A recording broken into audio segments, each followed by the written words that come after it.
Assalamualaikum warahmatullahi wabarakatuh. Alhamdulillah, nahmaduhu wa nasta'inuhu wa nastaghfiruh wa na'udzu billahi min syururi anfusina wa min sayyiati a'malina. Man yahdihillahu fala mudilla lahu wa man yudlilhu fala hadiya lahu. Asyhadu an la ilaha illallah wahdahu la syarika lah wa asyhadu anna Muhammadan abduhu wa rasuluh. Amma ba'd. Hadirin dan hadirat yang dirahmati Allah, alhamdulillah kita sambung semula kuliah kita setelah lama terhenti, dan masjid ni pun alhamdulillah nampaknya hampir siap. Semua tengok atas apa dia yang tak siap ni. Hampir siap kerana kapet dah belum tukar ni. Dan insyaAllah sepatutnya dah boleh ditukar, tapi saya tak tahu dia nak tukar bila. Al-hadithu thalith wa thalathun, hadis yang ketiga dan 30, maksud ke-33. Ususul qada'i fil Islam, asas-asas perundangan ataupun penghukuman di dalam Islam. Hadis ni Imam Nawawi pilih sebagai salah satu hadis yang dimasukkan dalam 40 hadis yang dipilih oleh beliau. An Ibn Abbas radhiyallahu anhuma anna Rasulullah sallallahu alaihi wasallam qala law yu'ta an-nasu bid'awahum ladda'a rijalun amwala qaumin wa dima'ahum walakin al-bayyinatu 'ala al-mudda'i wal yaminu 'ala man ankar. Hadithun hasan rawahu al-Baihaqi wa ghairuhu hakadha wa ba'duhu fi as-sahihain. Dia kata hadis hasan yang diriwayatkan oleh al-Imam al-Baihaqi dengan lafaz yang sebegini. Wa ba'duhu fi as-sahihain, dan sebahagian daripada lafaz ni ada di dalam sahihain, yakni dalam sahih Bukhari dan Muslim. Maksudnya lafaz al-bayyinatu ala man idda'a wal yamin ala man ankar ada di dalam sahih Bukhari. Wa an Ibn Abbas radhiyallahu anhuma, daripada Ibnu Abbas radhiyallahu anhuma, yakni Abdullah bin Abbas, sepupu Nabi sallallahu alaihi wasallam, yang mana dianggap sebagai turjumal Quran, dianggap sebagai orang yang alim di dalam menafsirkan Al-Quran. Maka tafsiran Ibnu Abbas adalah merupakan antara rujukan yang penting di dalam tafsir, seperti mana yang pernah kita sebut dalam hadis yang sahih, apabila Ibnu Abbas radhiyallahu anhuma, kita sebut Ibnu Abbas radhiyallahu anhuma, Allah redha kepada keduanya, dia dan bapaknya. Ibnu Abbas maksud anak Al-Abbas, namanya Abdullah. Ibnu ni anak, macam kita Ibnu bin sama lah, itu dari segi grammar dah saya. Bila dia sambung, dia panggil Abdullah ibn Abbas, dia tak bunyilah ya tu, dia tak bunyilah alif tu, ataupun dia tak bunyi hamzah asal dia panggil. Ibnu Abbas radhiyallahu anhuma, Allah redha dia dan Allah redha bapaknya. Bapaknya ialah Al-Abbas, iaitu bapa saudara Nabi sallallahu alaihi wasallam. Al-Abbas ni bapa saudara Nabi yang mana antara bapa saudara yang Nabi sayang. Walaupun dari segi masuk Islam dia lambat sikit, kerana Hamzah masuk dulu, dah Hamzah dah syahid dah, Nabi sallallahu alaihi wasallam dah hijrah dah. Al-Abbas tak pergi lagi, dia tak pergi hijrah dengan Nabi sallallahu alaihi wasallam. Hamzah pergi berhijrah dengan Nabi sallallahu alaihi wasallam. Nabi nak buka Fathul Makkah, baru Al-Abbas menyertai Nabi sallallahu alaihi wasallam. Abdullah bin Abbas adalah merupakan sepupu Nabi sallallahu alaihi wasallam, anak kepada Al-Abbas. Dia semasa Nabi, hayat Nabi, dia masih budak lagi, dan ketika Nabi wafat dia masih lagi tak sampai umur dia 10 tahun. Masih budak lagi. Masa dia masih kecil, dia pergi, dia duduk di rumah mak saudara dia, Maimunah, iaitu isteri Nabi sallallahu alaihi wasallam. Bila Nabi sallallahu alaihi wasallam bangun tengah malam untuk tahajud, Al-Abbas bawa air kepada Nabi sallallahu alaihi wasallam. Ibnu Abbas bawa air kepada Nabi sallallahu alaihi wasallam. Abdullah bin Abbas. Nabi doa kat dia, Allahumma faqihhu fid din wa 'allimhu ta'wil. Allah faqihkan dia agama dan alimkanlah dia ta'wil, iaitu ta'wilan Quran. Ibnu Abbas jadi alim di dalam menafsirkan Al-Quran. Itu pun bukanlah kerana dia minum ayak lepas itu jadi alim. Dia mengaji lah. Dia tunggu. Kadang-kadang dia pergi ke rumah sahabat Nabi SAW. Pasal Nabi wafat, dia masih kecil. Bila dia meningkat, dia menuntut ilmu, pergi tunggu di pintu rumah sahabat untuk memperolehi kadang-kadang sepotong hadis, tafsiran ataupun sepotong tafsiran daripada Nabi SAW yang didengar oleh sahabat-sahabat tertentu. Sebab itu apabila Ibnu Abbas, walaupun dia masih muda, Umar bin Khattab ambil dia duduk di dalam majlis Umar, di dalam pemesyuaratan, kerana alim dia. Sebab itu apabila Umar tanya kepada sahabat-sahabat lain, apa tafsiran mereka idza jaa nasrullahi wal fath, apabila datang pertolongan Allah dan fath, pembukaan. Orang lain kita datang pertolongan Allah, pembukaan kota Mekah. Ibnu Abbas bagi tafsiran, tapi dia memberitahu bahawasanya antara maksudnya telah dekatlah ajal Nabi sallallahu alaihi wasallam. Kerana dah menanglah, Islam datang, tujuan Nabi bawa agama. Bila agama dah menang, Nabi pun mesti pergi lah. Sebab itu Umar kata, itu yang aku juga faham. Maka Ibnu Abbas antara yang alim, melahirkan anak-anak murid yang alim, ramai yang mendapat ilmu dari susu galur Ibnu Abbas. Mujahid, ramai lagi, Atha bin Rabah, ramai lagi yang menuntut dengan Ibnu Abbas dan memperolehi ilmu Ibnu Abbas radhiyallahu anhu. Abdullah bin Abbas. Kata Abdullah bin Abbas, anna Rasulullah sallallahu alaihi wasallam qala, bahawa Rasulullah sallallahu alaihi wasallam bersabda. Sekali lagi saya sebutlah, orang seperti Abdullah bin Abbas ataupun orang seperti Abu Hurairah. Abu Hurairah dia masuk Islam lewat. Abdullah ibnu Abbas dia masih kecil semasa hayat Nabi sallallahu alaihi wasallam.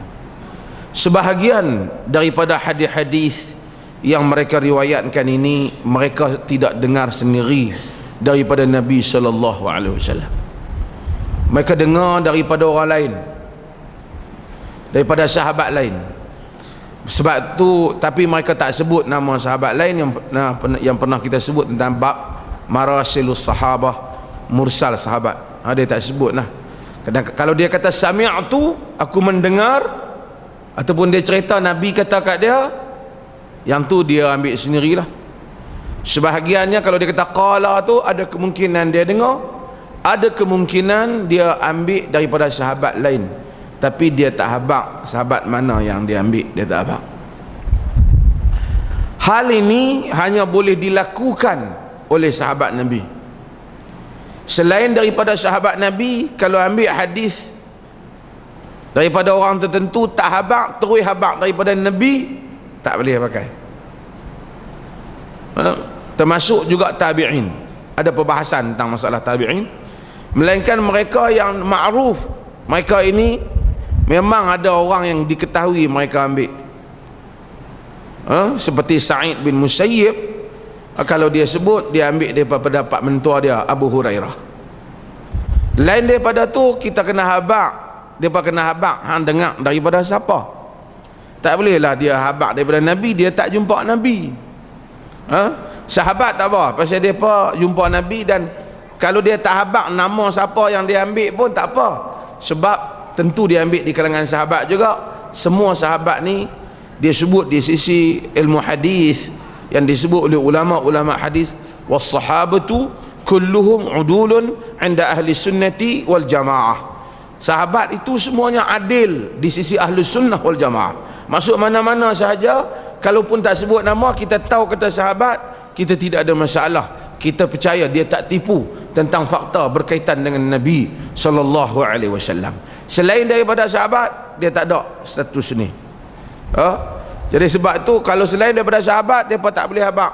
Dia kena habaq daripada siapa mereka ambil. Jika mereka terpotong rawi, kalau dia tak habaq daripada siapa, kita tak tahu. Kemungkinan rawi yang dia ambil itu boleh percaya, kemungkinan rawi itu tak boleh dipercayai. So kita kena tahu. Sebab tu dalam ilmu hadis dia ada banyak bab. Dia sebab itu dia antara syarat hadis itu ittisalus sanad, mesti bersambung sanad.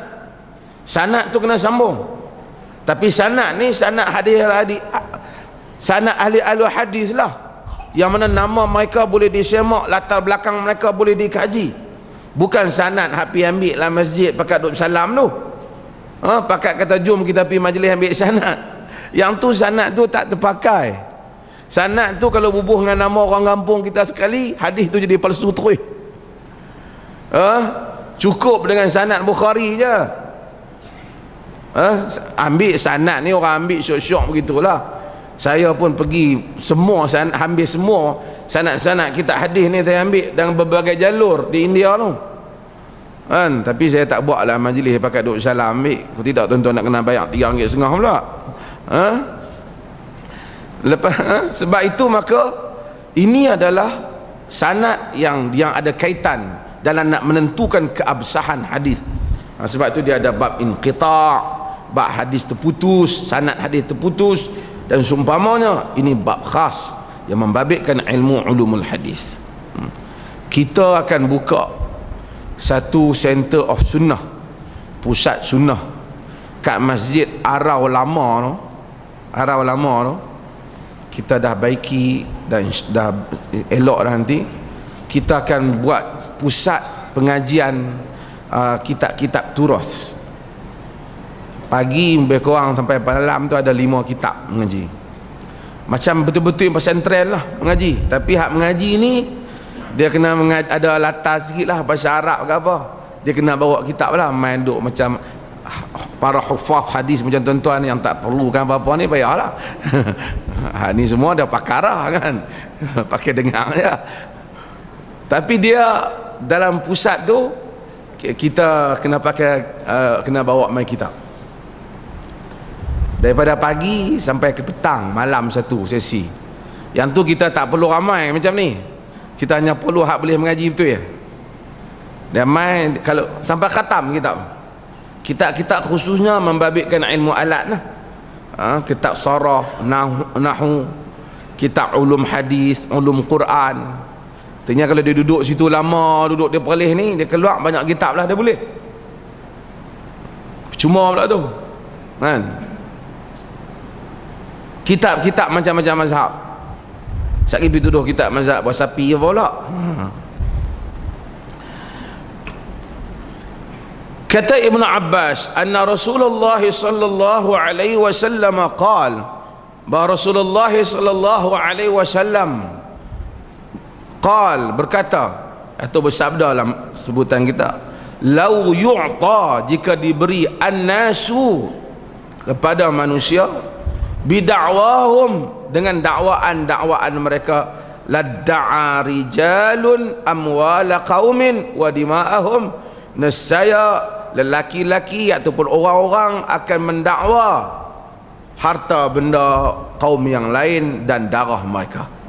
Maksudnya, kalau kita bagi siapa saja nak dakwa boleh buat dakwaan, hang kata saja kita pakai percayalah, takkan dia nak bohong kot. Macam orang kata lah, satu orang buat tuduhan kat orang, kalau tak ada angin takkan pokok bergoyang.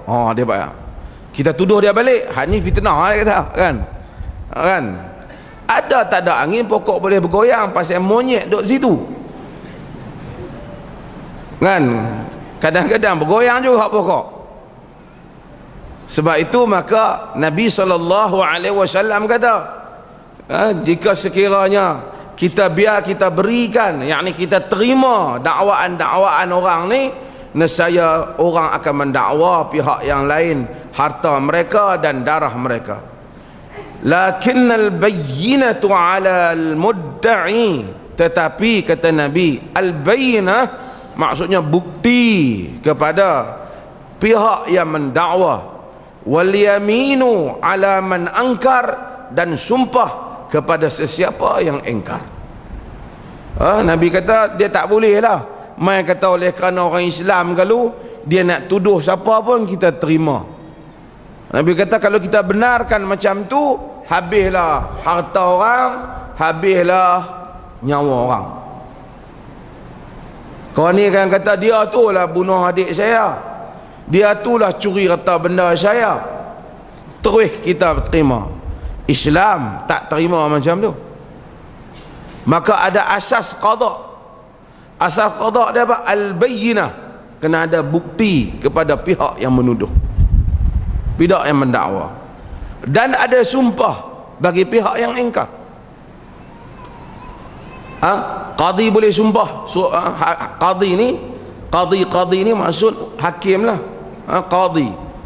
Qadi ini asalnya, qadi ini maksud qadin, pemutus. Oleh kerana zaman dah berubah, kita bila sebut qadi terbayang orang nak bagi menikah. Asal qadi ini bukan maksud orang bagi menikah. Asal qadi maksud adalah hakim. Sebab tu ada kita baca Ibnu Hajar al-Asqalani umpamanya, wa kana qadil qudah, dia dulu adalah qadi qudah, maksudnya qadi besar, hakim besar. Kita ingat hakim mahkamah menikah, qadi dulu dia satu mahkamah je lah, iaitu dia tak ada dua mahkamah tu je. Jadi bila dia jadi qadi tu maksudnya dia jadi hakim besar lah, ketua hakim lah, itu maksudnya. Maka qadi dia berhak suruh kawan yang dituduh mendatangkan sumpah, mendatangkan sumpah. Sebab itu ada bab yang mana sumpah. Umpamanya isteri dituduh oleh suami melakukan zina, suami sumpah, yang ni disebut sebagai li'an. Li'an, isteri sumpah balik kalau nak mempertahankan dirinya, yang akan kita belajari dalam masa-masa yang akan datang. Al-bayyinah di sini para ulama bermaksud ialah asy-syahadah, maksud bukti, bukti yang mesti didatangkan. Sebab itu dalam Islam kes zina umpamanya, zina ni berat. Kita bukan boleh pergi tuduh dia berzina tu, tak boleh. Kesalahan ni besar. Sebab tu 100 rotan kepada orang yang berzina, 80 rotan orang yang menuduh orang lain berzina tanpa ada bukti. Mungkin tak kita tuduh orang berzina tu dia berzina sungguh, Dua orang masuk ke dalam satu tempat, tengok dua orang ni, Tok Imam dengan Tok Bilal. Oh, kira ambil, bukan contoh lah. Masuk tengok dua orang, bagus punya. Betul-betul mereka tengok. Pergi mahkamah tak boleh. Pasal dia nak apa? Dia nak 4. Habis tinggi dia boleh habang. Hak laki saya tengok duduk atas, perempuan duduk di bawah. Nak tuduh kami tak cukup, kami 2 orang. Hakim putus lah macam mana. Hakim ni ke hakim tapi dia tak hukum zina lah, pasal tak ada bukti cukup. Kalau dia bawa kata dia ni memang berzina, dia nak kena ada berapa? 4 orang saksi. Jika tak ada, Sayyidina Umar pernah tanya Sayyidina Ali, macam mana? Kata Ali, ala zahri amirul mu'minin hadz qadhaf. Kata Umar, ya, Imam Ibn Qayyim sebut dalam At-Turuqul Hukmiyah, Umar tanya, ara'aita law anna amirul mu'minin syahada imra'an 'ala zina? Apa pendapat engkau jika amirul mu'minin menyaksikan satu orang berzina? Amirul mu'minin ni, khalifah nombor 1 ni. Tengok takkan khalifah tu bukan khalifah biasa, bukan khalifah hak parti nak buat khalifah. Khalifah Nabi.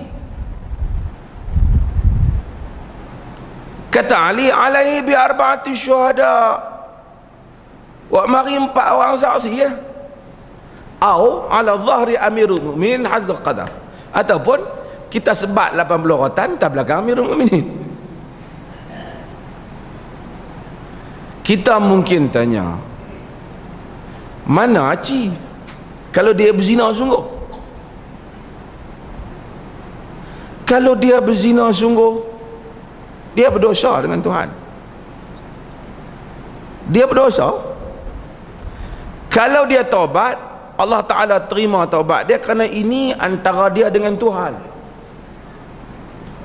Kalau dia tak taubat, ada lagi mahkamah Tuhan lagi di mahsyar kelak, dia akan didakwa lagi. Kita yang tuduh dia, kalau dia betul, tak apalah, salahan lah. Kalau kita tuduh dia, dia tak betul, itu kita menjatuhkan maruah dia. Dia mungkin berpelukkan salah-salah. Satu orang datang kepada Nabi sallallahu alaihi wasallam, dia kata, ya Rasulullah, zanaitu fatahhirni. Wahai Rasulullah, aku berzina, bersihkan aku. Nabi tak mau tengok dia. Nabi tengok ke lain. Hadis ini diriwayatkan oleh Imam Muslim, riwayat juga Bukhari. Ya tara, ya Rasulullah, zanait. Wahai Rasulullah, aku berzina, fatahhirni, bersih aku. Nabi tak mau tengok dia. Dia ulang juga. Dia nak supaya Nabi buat hukuman pada dia. Dia rasa menyesal. Nabi tanya dia banyak dalam berbagai-bagai riwayat. Sebagian Nabi tanya, oh tak okey. Nabi kata, fala'allaka qabbalt. Kau cium je kot. Fala'allaka ghamast. Boleh jadi kau raba-raba je. Nabi sebut tu ada. Dia ada habang kata dia berzina juga, dia suruh Nabi hukum. Baru Nabi hukum dia. Menunjukkan Islam dalam masalah perkara yang membabitkan urusan peribadi, dia tak suruh kita bicari. Dia suruh kita cegah mungkar. Tengok, cegah. Islam tak kata ni, hampa tunggu dia masuk dalam bilik lu, lepas tu call ke aku. Yang ni dia tak buat kerja ni. Kalau betul nak cegah, sebelum dia masuk lah cegah. Pasal apa nak tunggu dia masuk buat kerja baru hampa nak tangkap? Cegah dia sebelum dia buat. Abang kata ni, hampa jangan nak buat benda. Kedua, kerana satu lagi prinsip Islam, dia tak suka benda aib peribadi ni bawa keluar. Man satara musliman satarahu Allahu yaumal qiyamah. Siapa tutup aib orang muslim, Allah tutup dia pada hari kiamat. Maka dengan itu dia bagi untuk hukuman zina, kerana zina ni antara kita dengan Tuhan. Orang tanya pasal apa bab hukum mencuri tak sampai 4 orang. Curi ni bahaya umum. Zina ni kalaulah dia berzina saja, lepas pada tu antara dia dengan Tuhan, dia menyorok pula, dia ni salah tapi dia ada aib, dia ada malu, dia antara dia dengan Tuhan, pemandangan manusia pun tak nampak. Salah. Sebab tu agama syaratkan 4 orang saksi bagi kes yang macam ni. 4 syuhada. Sebab tu Quran kata walladzina yarmunal muhsanat summa lam ya'tu bi 4 syuhada fajliduhum. Orang yang tuduh orang yang perempuan yang tak bersalah dengan zina, kemudian tak mendatangkan 4 orang saksi, sebat 4 orang saksi. 4 orang saksi yang melihat bagaimana batang celak masuk ke bekas celak, senang lah. 4 orang duduk macam tu, mereka duduk continue elok dalam bahasa kasar kita lah.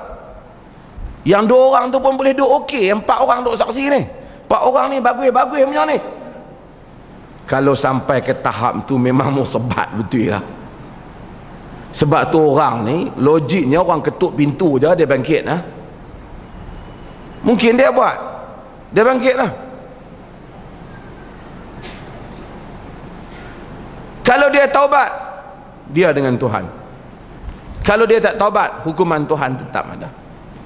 Tapi kalau kita tuduh kita hanya 3 orang saksi, agama tak terima. Syarat saksi di situ bukti dia 4 orang saksi. Sebab apa? Agama ni dia tak suka gosip peribadi. Cerita gosip-gosip ni dia tak syok. Dia tak mau orang duk pergi bawa cerita dia itu, yang ni dia tak mau. Agama tak mau yang ni. Pasal yang ni peribadi orang. Benda ni kadang-kadang, sebab tu Nabi SAW dia berjalan dengan Safiyah binti Huyai, isteri dia. Ada orang lalu lintas cepat, Nabi panggil, ini Safiyah, isteri ku. Dia kata, Rasulullah tak kalah kami sangka buruk Rasulullah. Pasal orang ni dia boleh macam-macam sangkaan dia. Dia buat sangkaan yang macam-macam. Agama tak suka sangkaan ni.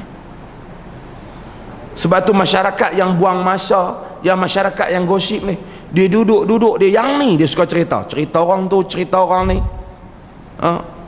Orang perempuan dia paling tak ada lah di mulai tu kan.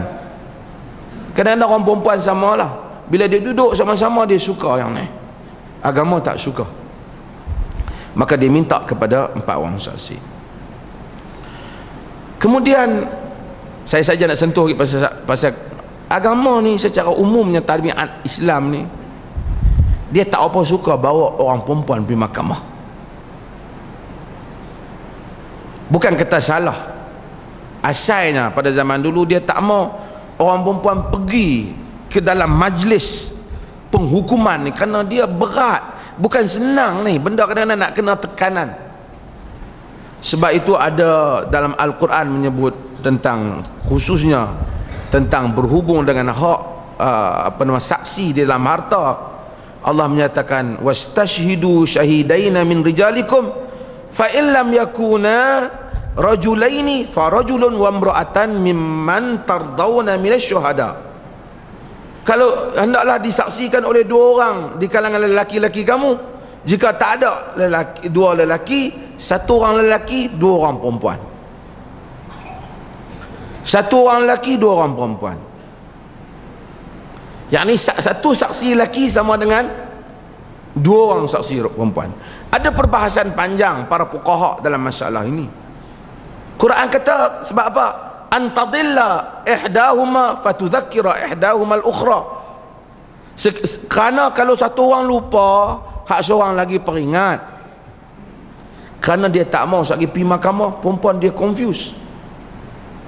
Bab harta, katakanlah bab hutang, dia kata saya saksi dulu dia memang ambil duit dia ni, pinjam 200,000. Pergi mahkamah, tengok hakim semua, dia ketak, betul ke dia ambil pinjam 200,000? Saya pun tak ingat dia pinjam ke sedekah lah. Yang tu dia tak mau. Pasal bukan lelaki tak boleh buat, lelaki pun boleh juga, tapi perempuan dia takut dia gugup. Quran kata kalau satu orang lupa, seorang lagi bagi ingat, tu dia mari dua. Kemudian para fuqaha berbincang dalam mazhab Hanafi dan seumpamanya, Ibn Qayyim juga sebut, kalau perempuan tu dah sampai dia pakar dalam bidang tu, katalah perempuan tu dalam bidang harta ni, dia ni kira pakar dalam harta, pakar ekonomi apa, pergi jadi saksi, takkan dia nak keliru kot. Sebahagian para sarjana menyatakan kalau dia sampai tu level yang seperti itu, boleh dikira sebagai cukup saksi dia sebagai seorang. Ini panjang perbahasan di dalam maqasid syariah dalam nak melihat, dan ada bab yang perempuan dia pakar, bab menyusu umpamanya. Takkan dia nak menyusu orang perempuan yang malu. Kalau dia kata saya adalah menyusu budak tu pakai, Nabi pakai walaupun seorang. Kalau dia kata hendaklah dia saksikan lagi duduk seorang lelaki mana nak pergi tengok dia duduk menyusu. Bab tentang nak menentukan darah ataupun tak seorang perempuan umpamanya, kalau hakim sampai peringkat tu nak tengok, yang ni perempuan yang pandai. Samalah juga dengan bab yang membabitkan kepakaran bidang. Nak cari bukti ni, nak cari orang ni, nak cari saksi ni, kena bidang dia. Doktor saksi, dia pakar, kena bidang dia lah. Tak boleh pergi tanya mufti terus dia bagi fatwa tentang virus Zika ke apa. Dia kena pergi rujuk kat pakar dulu lah. Kerana mufti mungkin dia tahu bidang lain, dia tak tahu bidang perubatan tu, dia kena tanya ahli perubatan. Itu maksud fas'alu ahla dzikr, tanya ahli ilmu, ahli zikir, in kuntum la ta'lamun, jika kamu tak tahu. Ini adalah disiplin di dalam agama yang mana tidak boleh dibuat penuduhan kepada apa-apa perkara, melainkan hendaklah didatangkan dengan bersama dengan saksi. Para fuqaha bincang banyaklah, panjang bab ni. Boleh tak kalau sekiranya pergi mahkamah tu, kawan hak dituduh tu, dia orang tuduh dia buat satu benda, dia tak mau. Dia kata saya memang tengok dia, kami dua orang nampak dia memang ambil benda tu. Dia kata saya tak ambil, dia bohong. Hakim boleh suruh dia sumpah.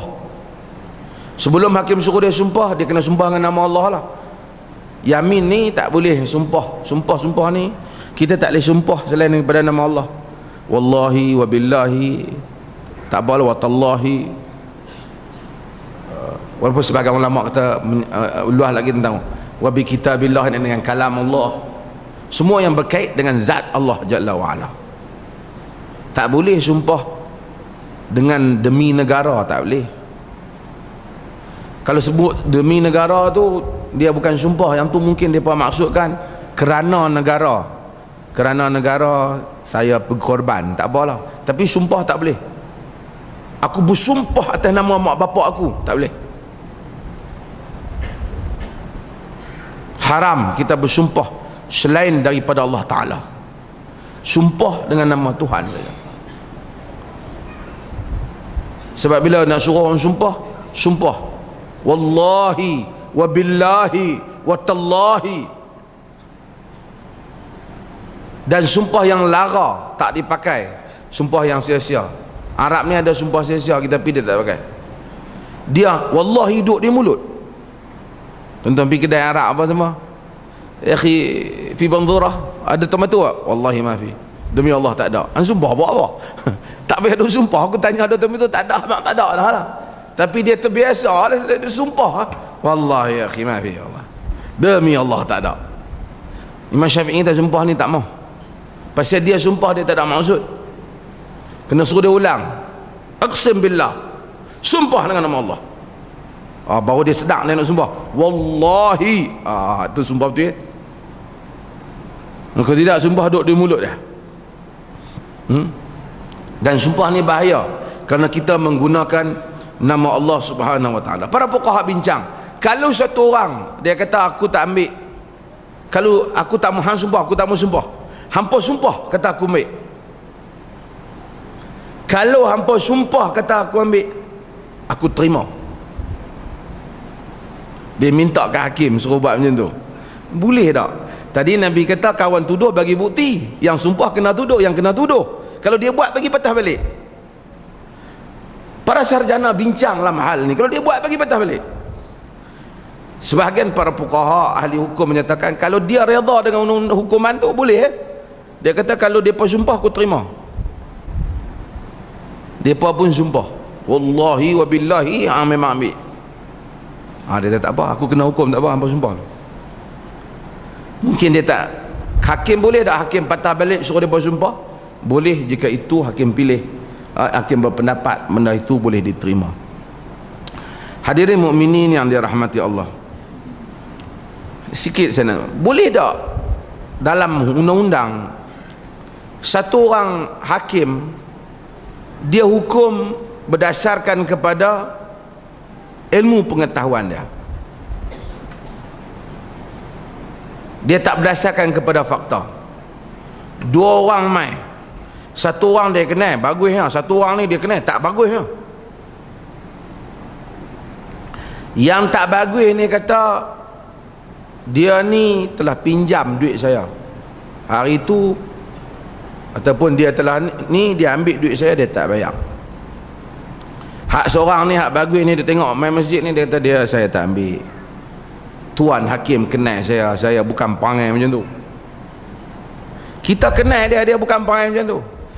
Boleh tak dia terus kata hang tak payah duk bercara panjang lah, aku kenal pada orang hang ni bukan baik kan, aku kenal kan, aku kira hang salah. Boleh tak? Tak boleh. Dia panggil qada'ul qadi bi'ilmih. Qadi buat hukuman berdasar pengetahuan dia. Islam tak benar. Mesti tetap kena berdasarkan fakta. Sebab itu Nabi SAW apabila orang datang kepada Nabi SAW, mereka mai duduk kat depan Nabi berhujah, sebahagian lebih fasih daripada sebahagian yang lain. Dalam hadis yang selalu saya baca yang diriwayatkan oleh al-Imam Bukhari dan Muslim, Nabi kata innama ana bashar, aku ni manusia, wa innakum takhtasimuna ilayya, kamu bawa kes mai kepada aku, wa la'alla ba'dukum afsahu wa la'alla ba'dukum an yakuna alhana bi hujjatin min ba'd, boleh jadi sebahagian kamu lebih fasih hujahnya daripada sebahagian yang lain. Fa aqdi lahu ala nahwi ma asma', maka aku pun hukum berdasarkan kepada apa yang aku dengar. Nabi kata aku hukum berdasarkan apa yang aku dengar. Kemudian Nabi kata faman qata'tu lahu min haqqi akhihi fa innama fala ta'khudhuhu fa innama qata'tu lahu qita'atan minan nar. Siapa yang aku bagi hak saudaranya jangan diambil, sesungguhnya aku bagi potongan daripada api neraka. Maksud Nabi apa? Nabi kata kadang-kadang mari dia cakap pandai, hujah dia nampak hujah dia betul, Nabi bagi kat dia. Nabi kata boleh jadi dia berhujah betul, hujah dia kemas, tapi dia tak benar. Siapa yang, tapi Nabi tak kata walaupun aku tahu dia tak benar, aku Nabi, Allah turun wahyu kat aku kira bagi separa yang benar, aku tengok ni, aku kasyaf, aku tahu. Nabi tak buat tu. Nabi tak buat tak depan dua orang, tengok aku tahu hang salah, dia betul. Nabi tak buat. Nabi suruh berhujah. Kalau Nabi buat macam tu hari tu, kita pun tak boleh nak buat jadi hakim. Tak ada contoh Nabi lah sallallahu alaihi wasallam.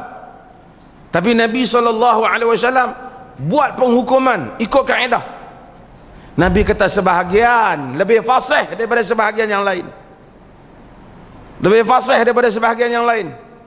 Kalau Nabi bagi kepada yang fasih tu, Nabi kata siapa yang dapat sedangkan bukan hak dia, tapi kerana dia pandai cakap, sesungguh dia mendapat potongan daripada api neraka. Potongan daripada api neraka. Ini saya selalu sebut kepada orang yang jadi lawyer. Lawyer hak jenis cakap pandai, kes apa pun dia dapat menang.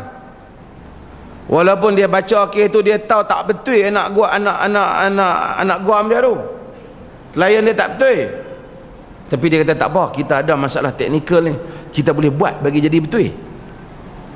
pipi dia hujah-hujah, menang ke dia? Kawan tu walaupun nak kata dia silap teknikal macam mana ke, kalah dia tu. Balik-balik dia kata mahkamah kata aku menang. Kawan tu tersandak, tanah dia hilang macam tu kan. Sebab dia ni pakai lawyer pandai. Dia kata mahkamah bagi kat aku, Nabi kata sesungguhnya dia mendapat potongan daripada api neraka. Sebab tu mahkamah ni ada dua. Ada lagi mahkamah Qadi Rabbul Jalil, Allah Jalla wa'ala di akhirat besok. Sebab itu apa hak kita menang di dunia ni, kalau kita tahu kita salah, kita tetap akan didakwa lagi di dalam mahkamah mahsyar esok. Jadi lawyer ni baguslah kalau boleh tolong orang. Tapi kalau setakat nak perbetui hak benda orang salah, kita telah mengambil potongan daripada api neraka. Sebab tu jadi lawyer ni tak apa, tapi kita kena tengok kes yang kita ambil ya. Kalau kita tahu dari segi ilmu kita dia ni memang salah, tapi dia bayar mahal kat kita supaya kita menangkan kes ni. Kita tahu dia tibai ni harta adik-beradik dia, bukan harta dia. Kita tengok, kita tahu dah, tapi kita tengok macam saya nak cari kok mana cara nak boleh bagi dapat. Dia cari-cari dapat kat dia. Kawan tu pun gelak, dia pun rasa dia makan rezeki yang halal. Dia memakan potongan daripada api neraka. Dan kes tu tak berakhir dengan tamatnya keputusan hakim di mahkamah. Kes tu akan dibawa oleh Allah Jalla wa'ala berjumpa dengan dia pada hari mahsyar kelak, di mana pada hari yang maha adil, Maliki Yaumiddin, yang mana la yatakallamuna illa man adhina lahur rahman, tidak boleh sesiapa pun bercakap melainkan siapa yang diizinkan oleh Tuhan Ar-Rahman saja. Masa tu kita akan kenal lawyer pandai ke lawyer tak pandai. Masa tu kita akan kenal kita tipu tanah orang ke, kita ambil harta orang ke tak. Hari ni mungkin kita ada duit, kita boleh guna orang tu orang ni, tapi hari kita akan mai azan.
Kita sambung sikit lagi dan saya buka pada sesi soal jawab. Sebab itu Nabi SAW sebut al-qudatu thalathatun. Orang yang jadi hakim ni ada 3 jenis dalam hadis Abu Daud. Qadin fil jannah wa qadiyani fil nar. Dalam riwayat lain wahidun fil jannah wa ithnani fil nar. Seorang duduk dalam syurga, 2 duduk di dalam neraka. Bahaya agak jadi hakim ni. Jadi hakim ni hebat agak lah kan. Jadi hakim ni, oi, hakim kalau dalam negeri dia duduk barisan depan.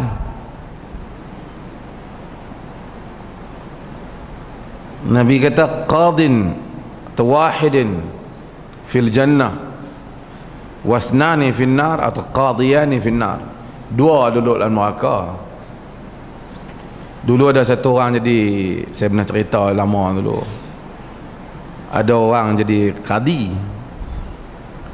Orang abang kata, Nabi kata al-qudatu thalatha. Orang jadi qadi ni 3. Qadin fil jannah wa qadiyani fil nar.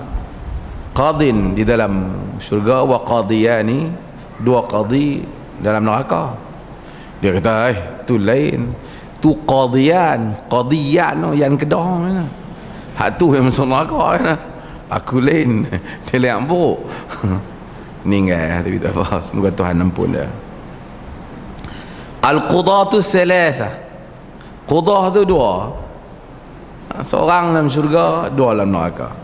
Fa amal ladzi fil jannah, yang masuk syurga tu, farajulun arafa al-haq fa qada bih, iaitu orang yang lelaki qadi yang tahu kebenaran, dia hukum berdasarkan kepada kebenaran. Dia tahu kebenaran, dia hukum berdasarkan kebenaran. Hak ni masuk syurga. Dalam negara-negara yang adil, qadi tak boleh dipengaruhi, ya, hakim tak boleh dipengaruhi. Tapi jadi hakim ni bukan senang. Kadang-kadang nyawa orang dia jatuhkan hukuman senang, ya, bersalah, kawan tu pun kena di penjara 3 tahun. Senang dia sebut 3 tahun, tak sampai seminit lah perkataan dia. Kawan tu nak duduk 3 tahun dah lama.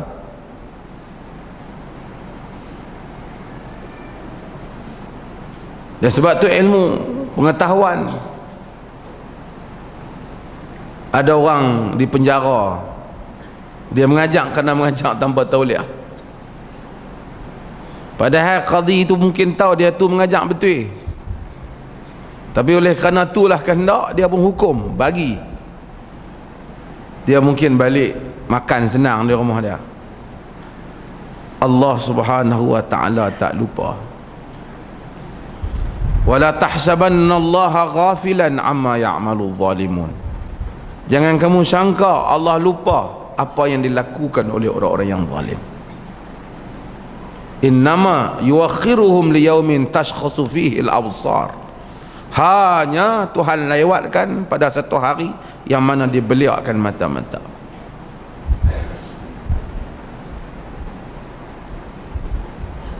Nabi SAW kemudian kata, wa rajulun arafa al-haq fajara fil hukmi fahuwa fin nar. Satu orang lelaki yang tahu kebenaran, kemudian dia melampau dalam hukuman dia, dia masuk neraka. Pasal dia tahu dia ni ikut-ikut tak salah sangat ni. Tapi kalau ku hukum dia tak salah, tak kira dia pun marah, bagi jadi salah. Dia ni ikut-ikut zalim ni. Tapi dia ni kena mengena dengan adik beradik dia kot mana, dia peringat. Jara fil hukm, zalim dalam hukuman. Kemudian wa rajulun qada lin nasi ala jahlin fa huwa finnar. Dan satu orang yang berhukum orang lain di atas dasar jahil, dia masuk dalam neraka. Ni termasuklah qadi, mufti, benda hak dia tak tahu, dia hukum dan orang terhukum. Sebab tu dalam agama ni kejahilan tak boleh jadi asas, ditolak. Agama tak benar kita ikut benda yang kita tak tahu. Orang tak selipar atas kepala kita letak, tak boleh. Ni ada kumpulan tarikat mana tahu ni, dia buat kenyataan terpelih. Dia nak marah ke saya. Saya bagi tahu Perlis sejak tahun 30-an. Bukan kata pengaruh orang Saudi ke apa, gerakan pembaharuan dalam dunia Muhammad Abduh, Rashid Ridha, yang mereka tu sebenarnya adalah merupakan tokoh ulama-ulama Al-Azhar.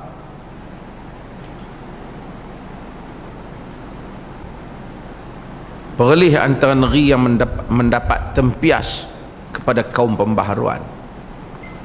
Kepada masa dunia banyak khurafat kaum pembaharuan yang membetulkannya. Tangkal, mangkal, mandi, safar, macam-macam. Balik persisihan kepada Al-Quran dan Sunnah, kepada pegangan para sahabat Nabi SAW, dan pada akal yang waras. Tahun 48 Perlis antara yang paling awal meletakkan dalam perlembagaan, dalam undang-undang tubuh negeri Perlis, perkataan Ahlus Sunnati wal Jamaah. Tak ada orang Perlis masa tu kenal apa-apa Wahabi.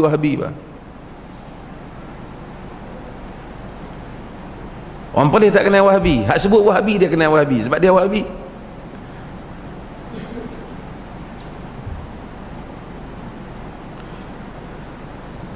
Cumanya Perlis tak terikat dengan satu mazhab.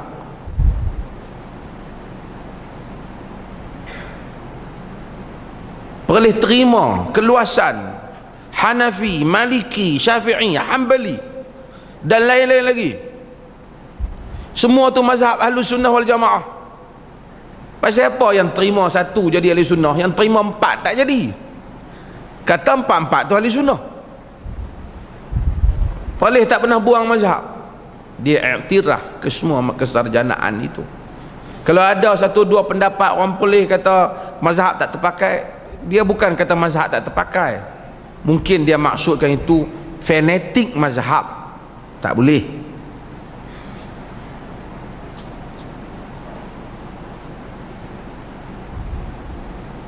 Dan sampai hari ini pandangan Syekh Abu Bakar Syari apa semua dulu mereka di masjid ni, dia datang daripada Pulau Pinang, dan ramai lagi tokoh orang luar Perlis dan orang Perlis. Jawatan kuasa fatwa Perlis 15 orang. Saya ingat Perlis salah satu negeri yang hampir semua jawatan kuasa dia ada PhD. Bukanlah kata nak kata PhD itu penentu benar dan salah, tapi semua ada PhD dalam bidang agama. Sebahagiannya bukan daripada Perlis, kok kata semua orang Perlis bukan, tak.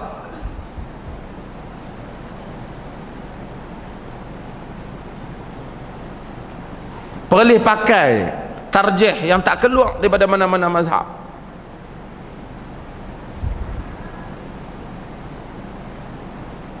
Dulu saya dah bagi sebut tuan-tuan berkali dah, bayar duit, bayar zakat, peterah pakai duit, Perlis mula dulu. Masa tu orang kata sesat banget dah. Mazhab Hanafi benar kan? Mazhab Hanafi. Hari ni pekat negeri lain pakai bayar. Hak kata tu pun tobat lah, kau mati dulu.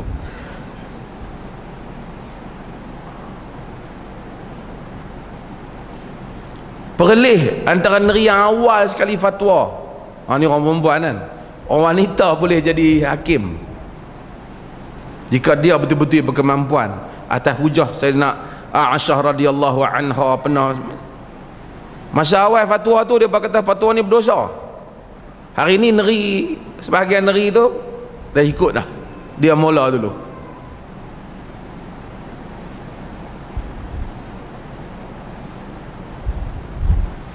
Perleh wajibkan zakat tanaman selain daripada padi.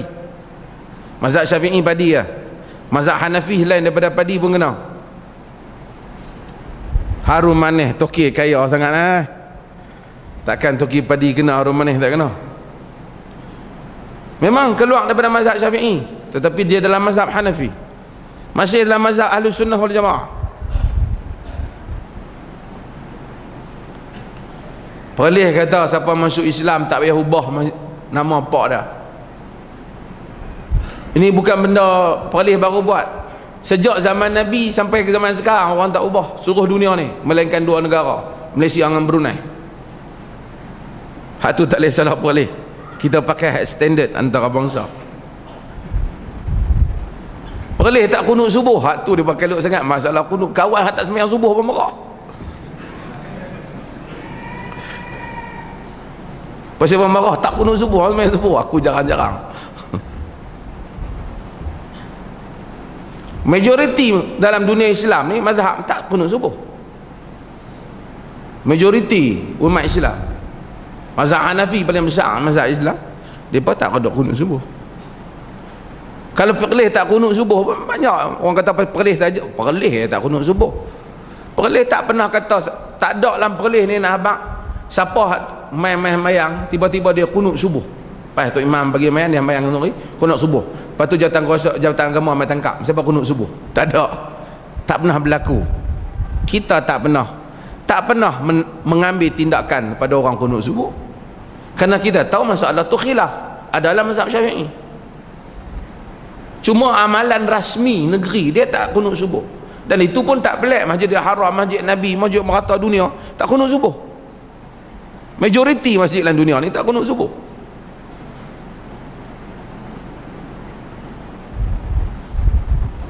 Mahkamah perleh talak 3 sekaligus jatuh satu. Oh, dia buat kalut. Dia kata kalau tu boleh jadi teroris. Oh, kok mana pula dah. Dia kata tu orang larang makan daun ketum.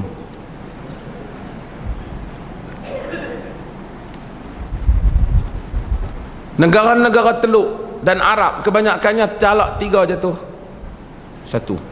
Sama dengan fatwa boleh. Boleh dulu bukan Arab pun dulu kalah. Tapi depa pun memang talak 3 jatuh satu.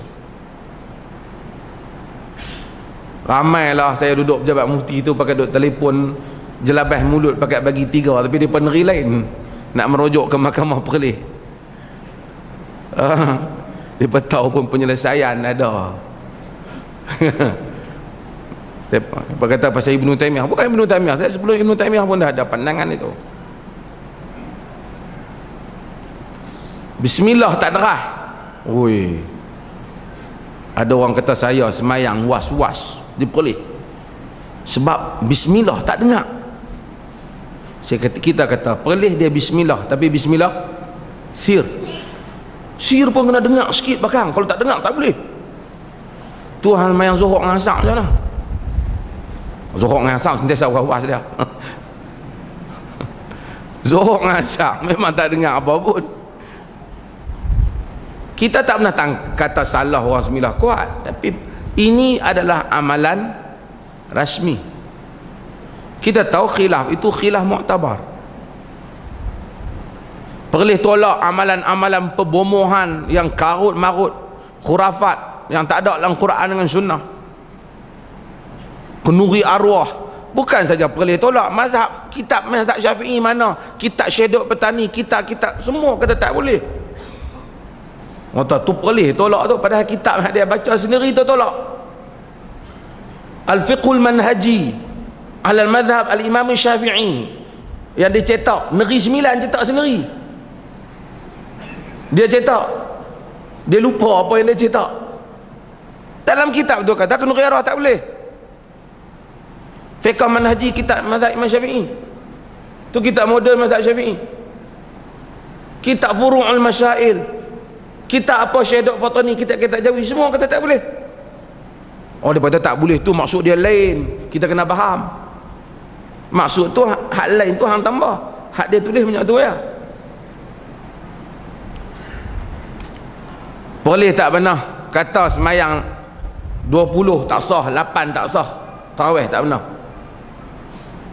Ada hamba Allah tu pergi buat ceramah apa?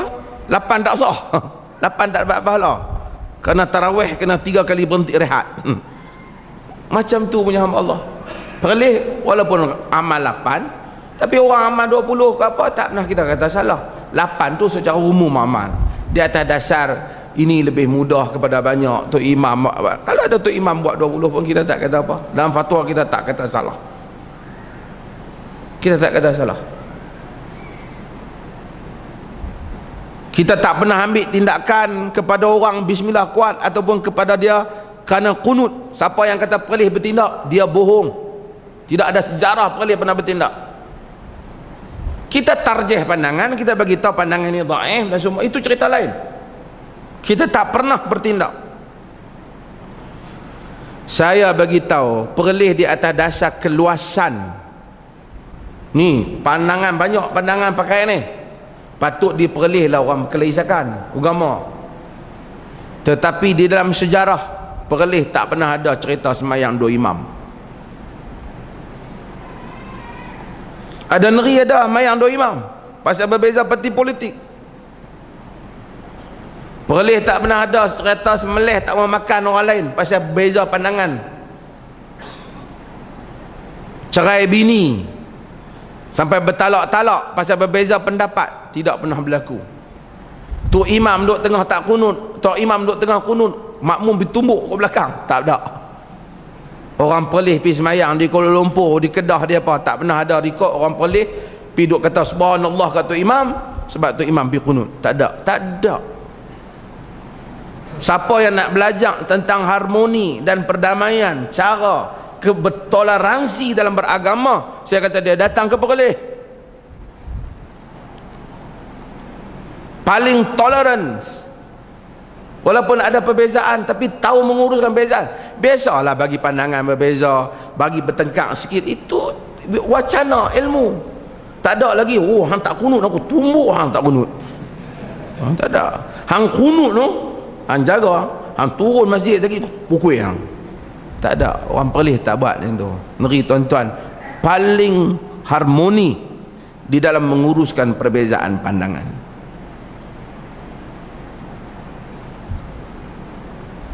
Tak ada peristiwa keganasan di perlih macam peristiwa Memali ataupun peristiwa Lubuk Merbau, serang kuil Kerling di Selangor. Orang perlih tidak pernah buat hal ni. Ni dia kata pengganas-pengganas ni, pengganas ni ada yang seorang tu daripada Pondok Kedah, sebut terus lah, bukan nak marah kat orang Kedah, sebut nama dia saja. Ada daripada negeri lain, belum ada lagi anggota militan ni mai daripada perlih. Perlih pakai fatwa Ibn Taimiyah, tak ada lagi militan perlih. Hak negeri duk kata tu, negeri dia banyak, dia mai tunjuk kat kita, tunjuk kat negeri hang lah, bukan nak berkelahi, tapi dah pandai sangat.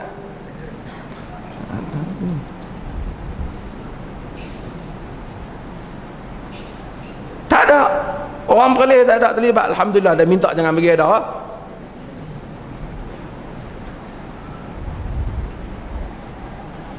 Kerana dan kita tak terima. Dia kata penceramah kita memang tak terima. Penceramah ada maki orang mula kapi, penceramah tu takkan kita nak terima. Maki-maki orang kita tak bagi dalam negeri ni. Orang tarekat buat kenyataan, yang tarekat tu marah perlih, tarekat kita tak bagi. Pasal benda ni pening. Saya simpul lah minta maaf geng-geng tarekat. Nak tarekat pulang lah. Semua saya nak habang.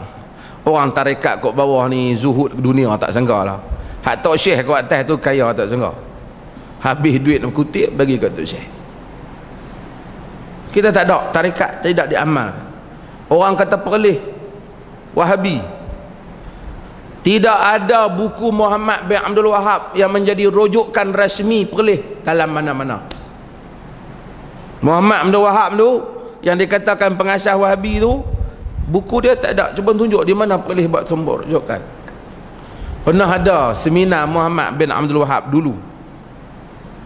Pun begitu, tidak ada selepas pada itu Perlis jadikan Muhammad bin Abdul Wahab sebagai sumber rujukan, tak ada. Pun Perlis tak pernah kata Muhammad Abdul Wahab ni sesat, kafir. Kita tak kata. Kita kata macam mana tokoh-tokoh Dr. Qaradawi, Wahbah Zuhali kata, dia seorang tokoh reformis yang ada sumbangan dia yang tersendiri. Cuma kita tak jadikan dia sebagai rujukan utama. Sebab itu maka Perlis tak kafirkan Saudi. Ini ada orang pergi kata siapa pergi Mekah ni semayang belakang untuk Imam Masjidil Haram kena urus semayang balik. Pasal mereka tu Wahabi. Kita tak kata. Sebab itu Perlis baik dengan banyak pihak termasuk Arab Saudi. Maka tak heranlah Imam Masjidil Haram ke Imam Masjid Nabi kalau main Malaysia mereka main Perlis. Geng hak gram tu dituduh tu lah Perlis Wahabi pasal mereka tu main. Lepas tu yang duk pergi semayang Masjid Nabi tu apa dia pula?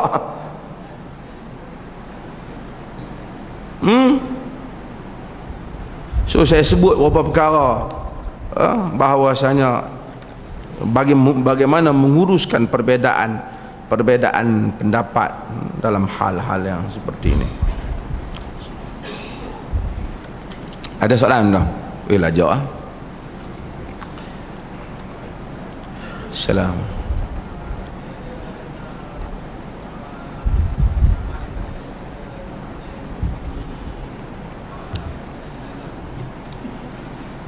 Solat jenazah.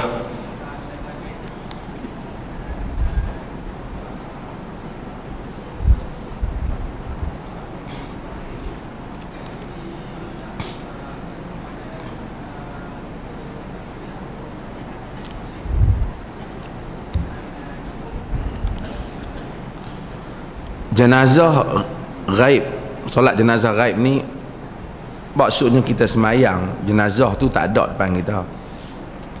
Setelah jenazah tu meninggal, ditanam, jenazah tak ada, kita solat.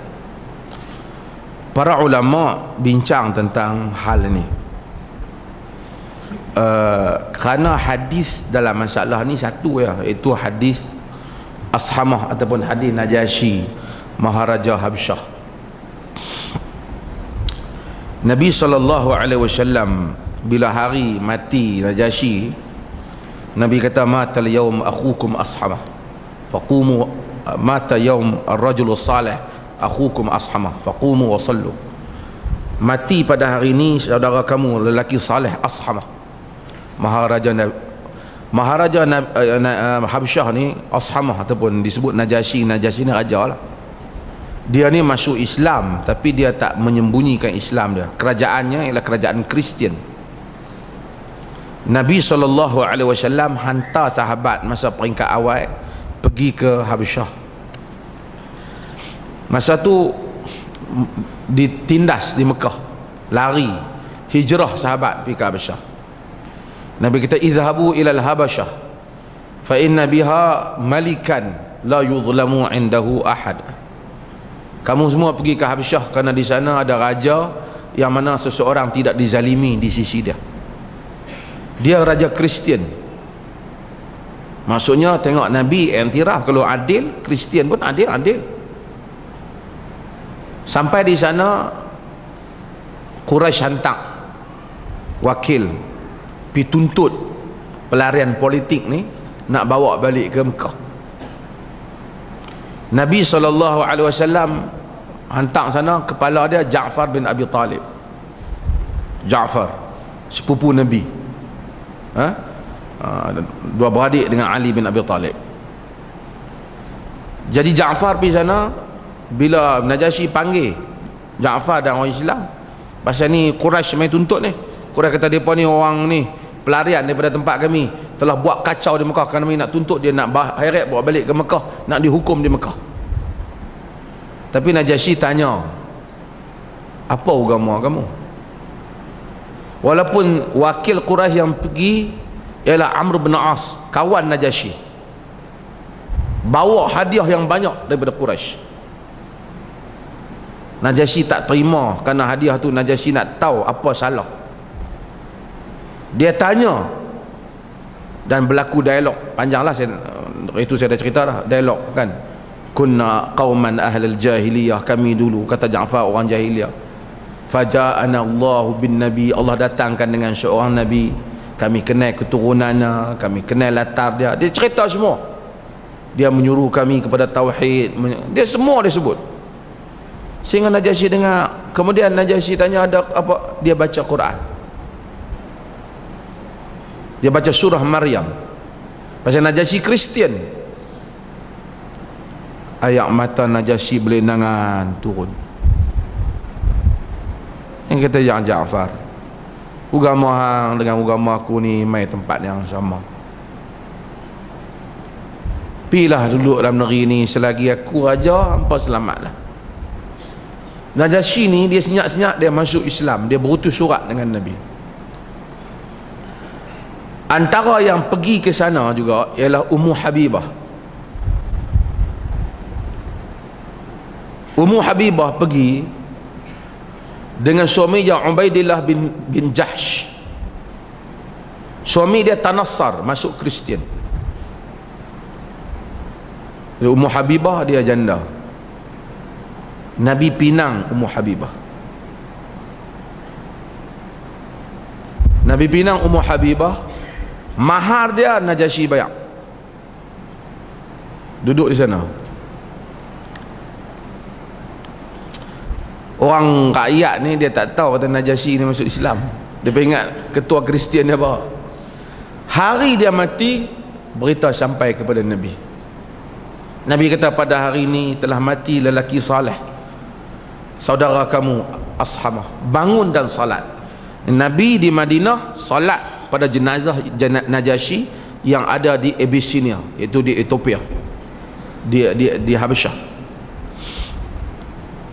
Itu menunjukkan boleh solat ghaib. Boleh solat ghaib. Cuma ulama bahas siapa dia yang layak untuk disolat ghaib ni. Jadi khilaf. Sebahagian pendapat menyatakan solat ghaib ni untuk orang yang mana tidak disolat kepada dia, seperti Najasyi. Pasal dia mati dalam masyarakat Kristian. Sebab tu maka kita solat. Jadi kalau orang mati dalam kapal terbang lah apa semua, hak depa ni kita buat solat ghaib. Hak mana orang dah disolat, tak solat ghaib. Satu pendapat. Pendapat yang lain kata solat ghaib ni boleh untuk orang-orang yang dianggap tokoh umat. Najasyi tu dia dapat tu sebab dia tokoh, dan semua orang sayang dan nak salat pada dia. Boleh. Satu pendapat. Satu pendapat kata siapa-siapa yang tak sempat nak pergi, dia boleh solat ghaib. Itu pendapat yang lebih luas. Apapun solat ghaib ni ada dalam sejarah lah. Boleh buat lah. Kalau tanya saya tak kata semua orang lah. Orang yang dianggap kita nak solat ghaib pada dia, orang ramai nak solat ghaib pada dia, dia pun boleh solat ghaib pada dia.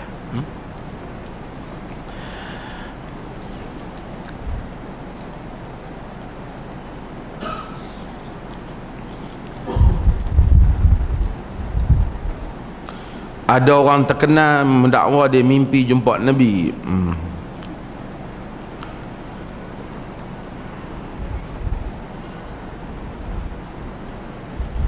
Tuan-tuan tak tahulah. Kalau kita mimpi jumpa Nabi SAW, ada dua kemungkinan. Satu, kalau kita ni kenal Nabi, maksudnya kita ni kenal Nabi, terutama sahabat Nabi lah yang pernah tengok Nabi, dia mimpi jumpa Nabi, kita confirm dia tengok Nabi lah, dia confirm lah. Sebab apa? Dia pernah tengok Nabi. Kata Nabi, syaitan la yatamatsalu bi, syaitan tak menyerupai Nabi. Jadi kalau dia pun tengok Nabi dalam mimpi, memang Nabi lah. Jadi kalau satu orang tu memang kenal sifat-sifat Nabi, kita boleh yakin syaitan tak tipu dia. Tapi kalau dia tak kenal rupa Nabi, syaitan tak boleh menyerupai Nabi, tapi syaitan boleh menyerupai orang lain, mengaku kata Nabi. Sebab itu ada Al-Hasan bin Ali, apabila orang mendakwa kata dia jumpa Nabi, Hasan tanya, sifuli, sifatkan Nabi macam mana? Orang kata, dia kata syaitan. Mana boleh syaitan tak serupai Nabi? Dia kata syaitan tak serupai Nabi, syaitan serupa orang lain, hang sangka Nabi. So boleh lagi kena tipu lah. So kalaulah betul kita jumpa orang yang dikatakan Nabi, kemungkinan Nabi, kemungkinan bukan Nabi. Kalaupun Nabi datang, Nabi tak boleh bagi syariat baru kat kita. Mungkin tanda busyra, khabar gembira kepada kita, kerana kita jumpa Nabi. Tanda kita orang baik lah. Lepas tu kita duk pergi habaq orang ni, aku mimpi jumpa Nabi semua. Sama ada kita habaq tu kerana kita nak mengampak pandangan dia, ataupun kerana kita nak bagi tahu mesej Nabi, tapi tak boleh lah, mesej Nabi dah tamat dah, wahyu dah tamat, Nabi hanya untuk kita je lah. Ataupun kita nak menunjuk riak. Sebab itu para ulama salaf, dia pun tak menceritakan hal ini, melainkan kepada orang terdekat mereka saja. Buat rakaman video cerita saya jumpa Nabi, yang ni jadi pelik lah.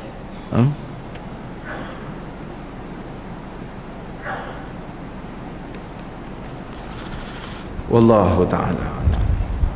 Ada orang tanya pasal RUU 355. Minggu depan tanya sekali lagi, panjang saya jawab hak ni.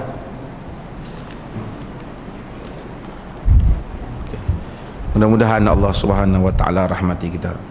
Wassallallahu ala nabiyyina Muhammad walhamdulillahirabbil alamin.